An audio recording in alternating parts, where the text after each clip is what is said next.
This presentation is titled Foundational Skills for Comprehending Academic Language.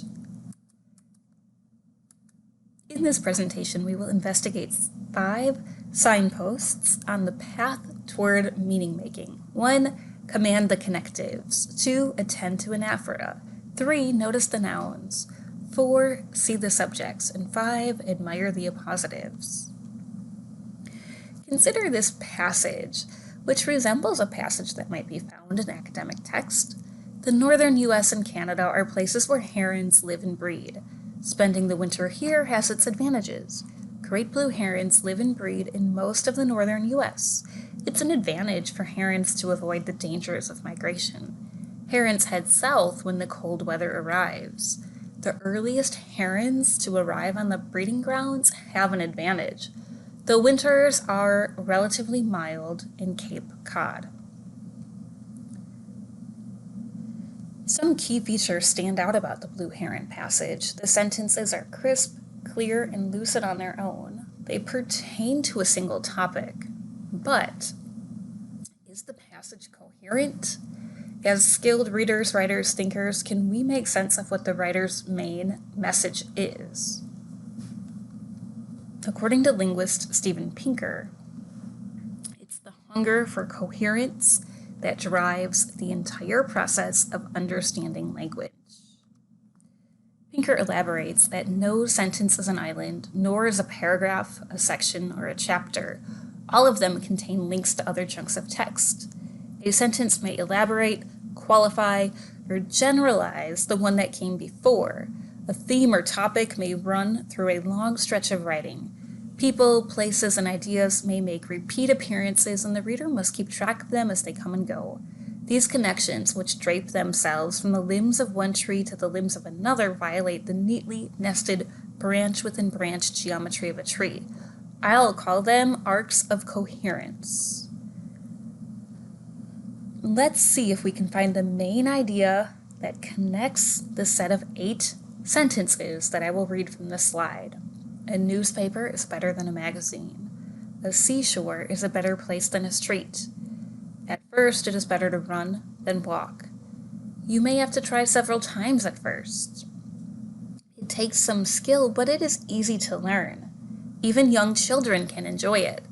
Birds seldom get close. Rain, however, soaks in very fast.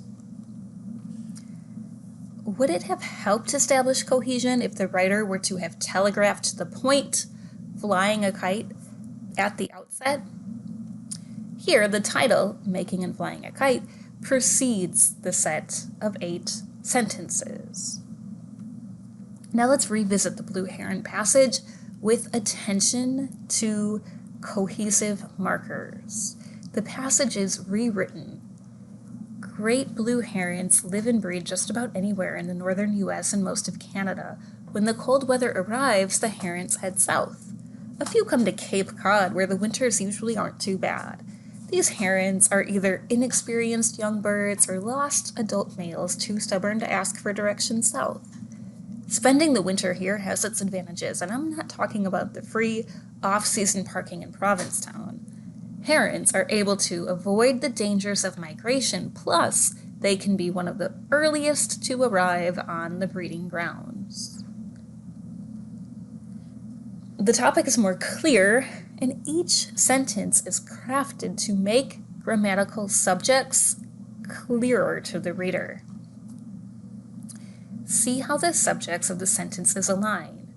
Most of the subjects relate to herons. These appear on the slide as blue, underline, bold font.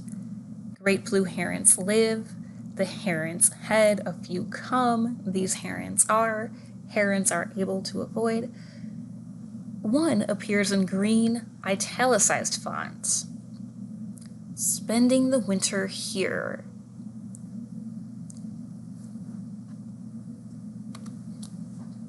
Use what you know about the noun system of English.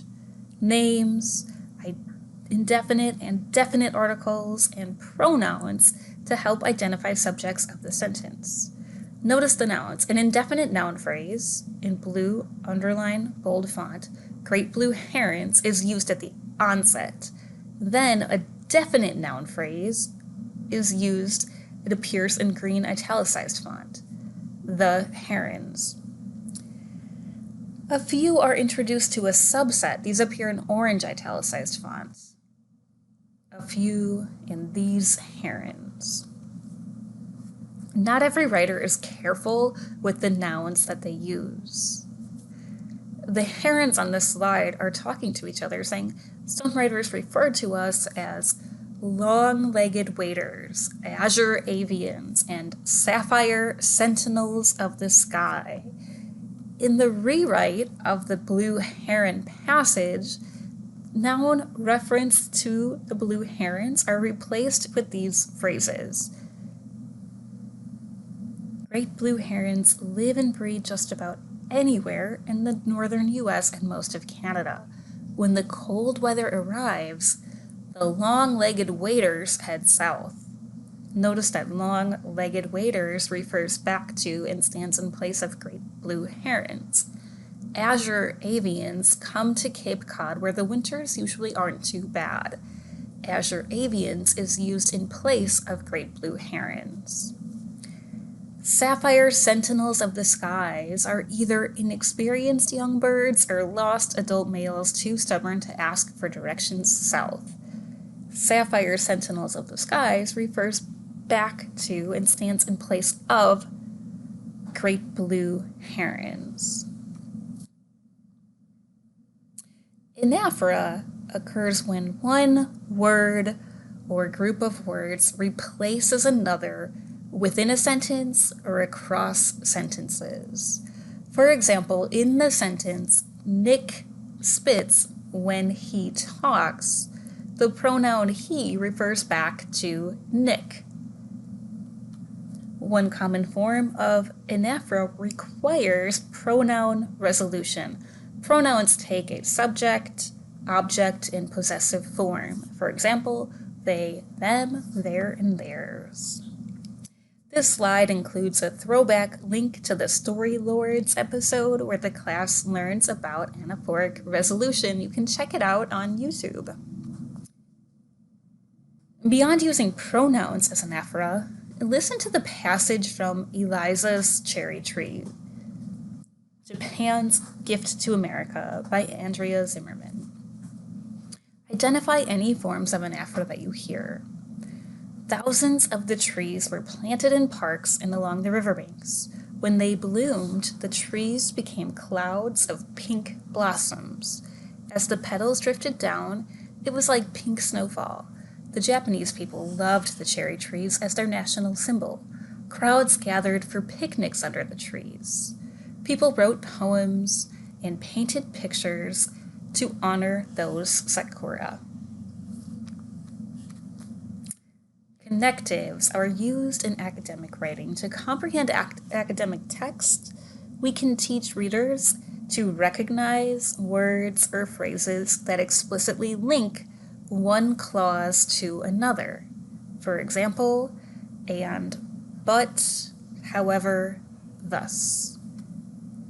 From easiest to most complex, connectives can take the form of adding, examples are also, moreover, and then graduate to establishing causal relationships, like because, so, hence, and finally, reach a conditional state, like unless, except, until.